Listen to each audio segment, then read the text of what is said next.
आज हूँ भारतीय जनता पार्टी प्रतिष्ठा दिवस 47तम से परिप्रेक्षी में भारतीय जनता पार्टी महांगा तरफ कार्यक्रम शुभारंभ करागला आमर पताका उत्तोलन करा जाए ये कार्यक्रम को आम आज शुभारंभ करूँ।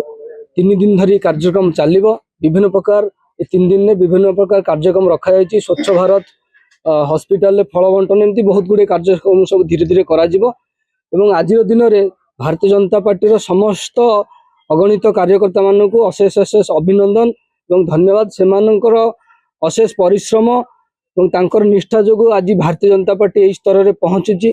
आगामी दिन में भारतीय जनता पार्टी आहरी आगू जीव ये संकल्प नहीं आम कम करूँ और भारतीय जनता पार्टी को उपयुक्त स्थान में नहीं पहुंचेबू। पर्यायर विभिन्न मंडल सभापति मैंने से सब कार्यक्रम को देखिए। मुझे भी बहुत जगह कार्यक्रम में जोगदेवी।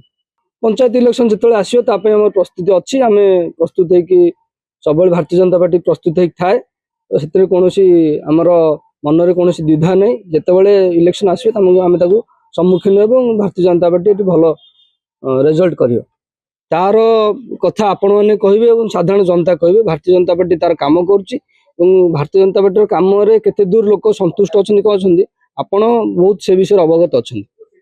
भारतीय जनता पार्टी वरिष्ठ कार्यकर्ता आज दिन में भारतीय जनता पार्टी आज प्रतिष्ठा दिवस 47तम प्रतिष्ठा दिवस 1980 मसीहा एप्रिल 6 तारिख दिन भारत वर्ष रे भारतीय जनता पार्टी प्रथम प्रतिष्ठा होता एवं तार जे सभापति थे भारत रत्न भारत गौरव अटल बिहारी वाजपेयी तांकर जो अवदान जो प्रधानमंत्री थे जहाँ से योजना कर आज ओडिशा रे प्रतिफलित होईछि। उपसभापति कटक ग्रामीण जिला 47तम प्रतिष्ठा दिवस उपलक्षे सारा भारत वर्ष रे यहाँ पालन कर महांगार आज पालन कर यार आभिमुख्य आम प्रत्येक कर्मकर्ता घर पताका लगे पालन करेंगे आजपरी दल को सशक्त करहब सुदृढ़ करहब जहाँ सरकारी योजना अच्छी सर्वसाधारण पहुँची पार लोक मैंने उपकृत हे यह हूँ योजना। निर्वाचन तो आगू अच्छी निश्चित भाव भारतीय जनता पार्टी महांगार भल प्रदर्शन कर।